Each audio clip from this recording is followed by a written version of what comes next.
Imagine you're on this alien planet, and the ground is like Earth. Yeah. But the sky, Oh. it's like nothing you've ever seen. Wow. Like colors you can't even imagine. And you can breathe. Huh. The air is different, but it works, It's kind of a classic sci-fi scene. Right. But hunting for planets that could have life, I mean, habitable exoplanets, this is real. It is. It's happening right now. Absolutely. Welcome to Cosmos in a Pod, Space and Astronomy series. All right. So today, we're going beyond the pretty pictures. Okay. We're asking the hard questions like, what makes a planet truly able to support life? Right. And is our Earth Similarity Index, or ESI, is it leading us in the wrong direction? Well, you've hit a key point there. Okay. For years, we were so focused on finding, Earth 2.0. Right. A planet just like ours, size, temperature, everything. The ESI, it was a good place to start. Yeah. Ranking planets based on how similar they are to Earth. Makes sense, right? I mean, Earth is the only planet we know with life. Right. But as we learn more about exoplanets, we're realizing that looking for Earth's twin could actually be... It could be a limiting factor. Yeah, limiting our search. Yeah, absolutely. Yeah. The ESI, it's useful, sure, for like initial screening. Okay. But it doesn't tell the whole story. Right, right. It's like, judging a book by its cover. Yeah. You might miss an amazing story. Yeah. If you just look at the outside. So what are we missing then? What's the ESI overlooking? Well, when we just focus on a planet that looks like Earth, on paper at least. One big thing is the star type. Okay. We picture planets, around a nice sun-like star. Right. But actually, the most common stars are red dwarfs. Oh, okay. And these stars, they're smaller, and they're cooler than our sun. Yeah. But they're known for these huge bursts of energy. Oh. Powerful flares. That could really mess up a planet's atmosphere and any life that might be there. So even if a planet is the right size, the right temperature, but it's orbiting a red dwarf, it could be a totally different situation. Totally different. Okay. Those flares can rip away a planet's atmosphere. Wow. Leaving it exposed to all the radiation from space. Oh, that bad. Think about it like living in a house with no roof, no walls. Oh, wow. Constantly bombarded by the elements. That doesn't sound fun. It wouldn't be. So the ESI misses this whole relationship between a star and its planets. It really does. Right. It's like a snapshot instead of the whole movie. Exactly. It's just a snapshot. Right. And another thing the ESI misses, tidal locking. Tidal locking. Yeah, this is when a planet, it orbits super close to its star. Okay. So one side is always facing the star. Oh, wow. The other side is always in darkness. So it's like one side baking and the other side freezing. Exactly. Wow. Some extreme weather then. You'd have crazy atmospheric circulation. Oh, wow. Probably massive storms. So could life survive that? I mean, life like we know it? It makes you wonder. It does. I know. So the habitable zone where liquid water can exist, it's more complicated than just being in the right spot. Right? It is. A planet might be in the zone, but if it's tidally locked... Oh, yeah. That's a game changer. Totally different story. And then there's what the planet's made of. Right. The ESI. It just looks at size and mass. Yeah. But it doesn't say what the planet is actually made of. It doesn't. So a rocky planet with a molten core, like Earth, is very different from a gas giant like Jupiter, even if they weigh the same. Right. A gas giant, even in the habitable zone, not really a place for life as we know it. Not ideal. So the ESI. It's a tool, yes. Okay. But just one piece of the puzzle. To really get habitability, we need to think bigger. Okay. Not just look for another Earth. Embrace the amazing variety of planets out there. So if the ESI isn't the answer, what is? What does this new framework for figuring out habitability look like? Yeah. What else are we looking at now? Well, beyond just copying Earth. It's about understanding all the things that make a planet able to support life. Okay. We're going beyond just size, mass, temperature. Yeah. We're looking at things like stellar activity. Okay. Atmospheric composition, Right. even magnetic fields. So we're moving from a checklist to a more complete picture. Exactly. But it's a lot to think about. It is. All these variables. It is. It's like solving a puzzle. Yeah. A giant cosmic puzzle. Yeah, but that's what makes it so exciting. Okay. Right? Yeah, that's true. And every new exoplanet we find Yeah. gives us more pieces. We start to see the bigger picture. Oh, cool. Like, take the TRAPPIST-1 system. Cool, yeah. Yeah. 7 Earth-sized planets Heavens. all around this tiny red dwarf star. Tiny stuff. It was a huge discovery. Everyone was talking about it. Absolutely. But I remember some debate Yeah. about whether those planets could actually have life. Right. At first, everyone was excited Yeah. because 3 of the planets seemed to be in the habitable zone. Yeah, the right spot. Right place. Yeah. But then we had to think about the star. Oh, right. The red dwarf Right. and those flares. Exactly. Those flares could be really bad. Yeah. They could strip away the atmospheres of those planets. Wow. So even though they're in the right place, Yeah. they might not be able to hold on to an atmosphere. Exactly. So no chance for life to evolve. It makes you question it. It does. It's not just about the planet itself. No. It's about the star, too. That's the whole system. Right. This balance between being close enough, Yeah. but also protected. You need both. And it shows that we need to look at the bigger picture. The long term. Yeah, long-term stability, Exactly. not just a snapshot. Right. Okay, what about Proxima Centauri b, Oh, that's a good one. the closest exoplanet to us? Right next door. Orbiting Proxima Centauri. Our neighbor. It seemed like we'd found it, Yeah. a habitable planet right there. The jackpot. But again, Yeah. the star is a red dwarf. Another red dwarf. And I remember in 2017, Yeah. astronomers saw this huge flare Massive. coming from that It's star. one of the biggest we've ever seen. So even though Proxima b is technically in the habitable zone, Yeah. it could be hit by these flares Absolutely. that could wipe out any life. It's possible. Like a neighbor having a fireworks show every night. Yeah. Pretty to watch, Yeah. but not if you're too close. Not safe. It seems like these red dwarfs, Yeah. maybe not the best places for life. It makes you wonder. Should we even bother looking for habitable planets around them?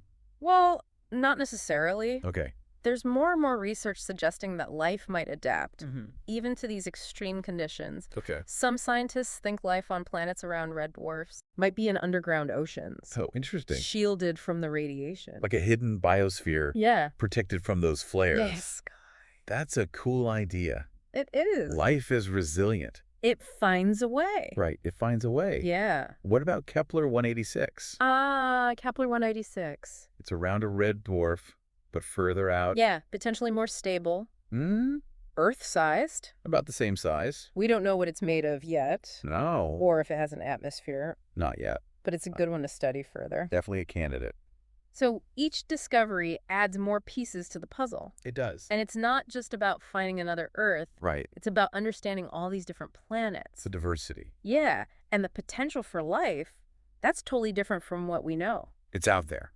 That's exciting. That's where the real excitement is. Right. This journey of discovery. It is. Pushing the boundaries of what we know. Absolutely. Changing how we think about life. It's a challenge. It's a quest to understand. Our place in the universe. And the nature of life itself. Wow. And speaking of pushing boundaries, Yeah.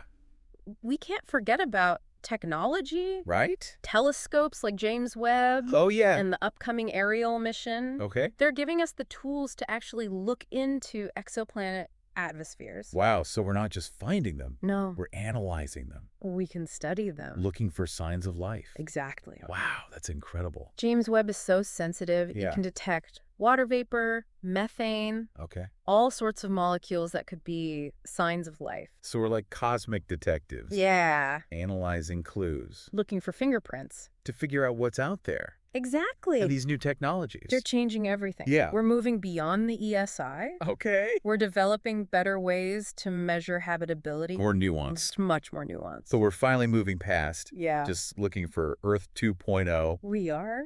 and embracing the possibility of life. That's totally different. Life as we don't know it. Yeah. That's amazing. It is. Makes you wonder Yeah. what kind of life is out there. The big universe. Yeah, humbling thought, It is. but also really exciting. It is. It makes this search for habitable planets even more fascinating. Absolutely. It's about understanding all the factors. Right. All the things that make a planet able to support life. Okay, yeah.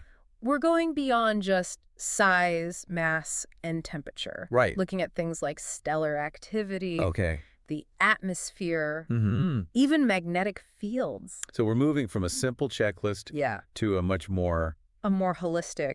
holistic Yeah, view of what makes a planet habitable. exactly.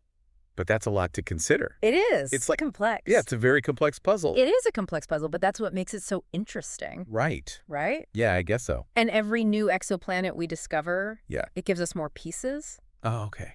We start to see the bigger picture. That's cool. Like, take the TRAPPIST-1 system. Oh, yeah. TRAPPIST-1. With its 7 Earth-sized planets. 7. Wow. All huddled around this tiny, Yeah. ultra-cool red dwarf star. It was a huge discovery. You know, Everyone was talking about it. It really captured the imagination. But I remember there was some debate There was. about whether these planets could actually support life. Yeah, at first there was so much excitement. Right. 3 of them seemed to be in the habitable zone. Right place, right? Right place. But then there's the star. the star. The red dwarf. Exactly. With those flares. Those flares, yeah, they could be really intense. Yeah. Potentially stripping away the atmospheres Oh, wow.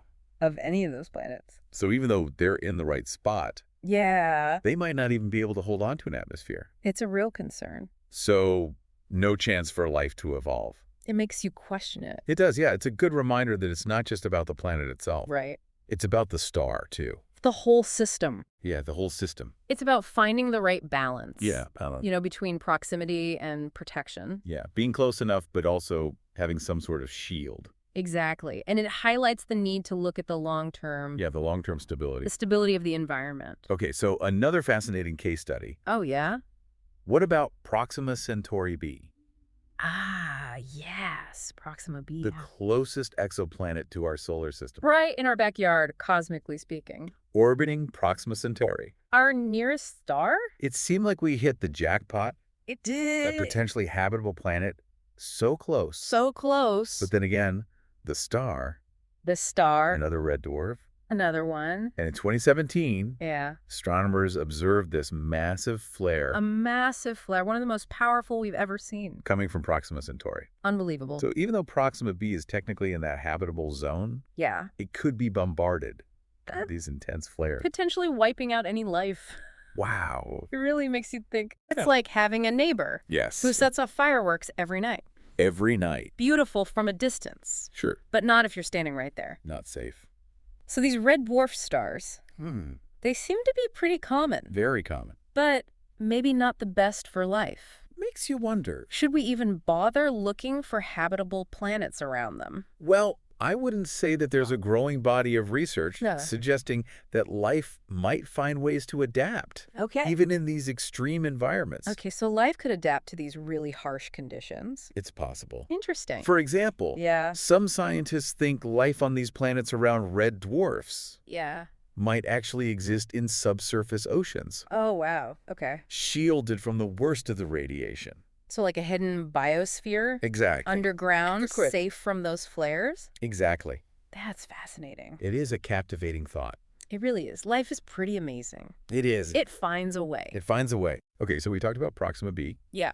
What about Kepler 186? Kepler 186, another interesting one. It orbits a red dwarf star, It does. but it's further out. A bit further out, potentially in a more stable region. Okay. It's about the size of Earth, Okay, Earth-sized. but we don't know for sure what it's made of. Right, we don't know its composition. Or if it has an atmosphere. Right. But it's definitely worth studying further. Definitely a good candidate. A prime candidate. So it seems like each new discovery Yeah. gives us another piece of this puzzle Adds to our understanding. of habitability. Exactly. And it's not just about finding Earth's twin. No. It's about understanding the incredible diversity, The amazing variety. yeah, of planets out there. And the potential for life. Right, the potential for life. That might be completely different from what we know.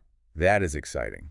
That's where the real excitement lies. It's like we're on this journey of discovery, We are. pushing the boundaries of what we know. Challenging our assumptions. Yeah, and changing how we think about life itself. Absolutely. It's a quest to understand It is. our place in the universe. And the very nature of life. Wow. And speaking of pushing boundaries, Yes. we can't forget the role of technology in all of this. It really makes you think It does. about how huge the universe is And all the possibilities. and all the potential for life out there. Life we can't even imagine. It makes our search for these habitable planets Yeah. even more fascinating. It really does. It's a reminder Yeah.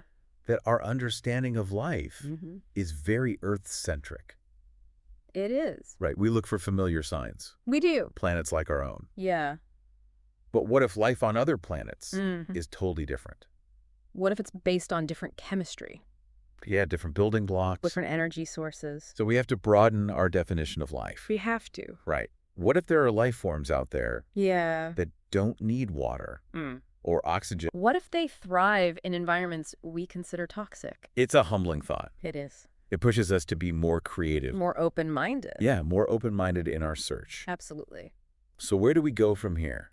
What are the next steps Well, in this search for habitable worlds and the life on them? one thing is even more advanced telescopes. Okay. Imagine telescopes that can actually see exoplanets, Wow. capture details of their surfaces and atmospheres. That would be incredible. We're not there yet, Right. but we're getting closer. That would be revolutionary It would. to actually see those distant worlds, Just- study them in detail. Yeah, it would be like going from blurry pictures to high-definition video. And then we could look for more definitive signs of life. Exactly, not just hints. Right, like actual proof. What if we could detect artificial light Wow. from a city on another planet? Or signs of agriculture. Large-scale farming. That would be amazing. That would be groundbreaking. Proof that we're not alone. It would change everything. It would change everything. But even if we don't find those definitive signs, the search itself is valuable. Right. It pushes science and technology forward. Yeah. It inspires new researchers. Okay. It helps us understand the universe better.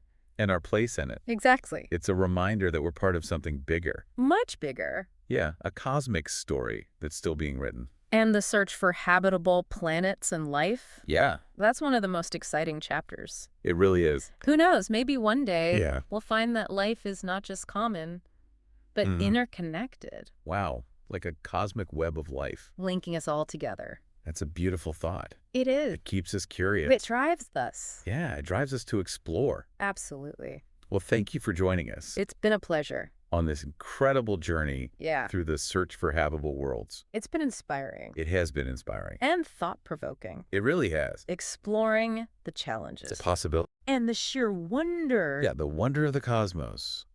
It's been great sharing this with you. It has. And remember, the universe is full of mysteries. It is. Keep looking up, keep asking questions, Stay curious. and never lose your sense of wonder. Never. And if you enjoyed this deep dive Yeah. on Cosmos in a Pod, Space and Astronomy series, Don't forget. don't forget to subscribe, Share it. share, and leave us a review. We appreciate it. We love hearing from you. Let us know what you think. And until next time, Yeah. keep exploring the universe. And all its wonders. Clear skies and happy exploring. And don't forget to follow us on our YouTube channel for more cosmic adventures.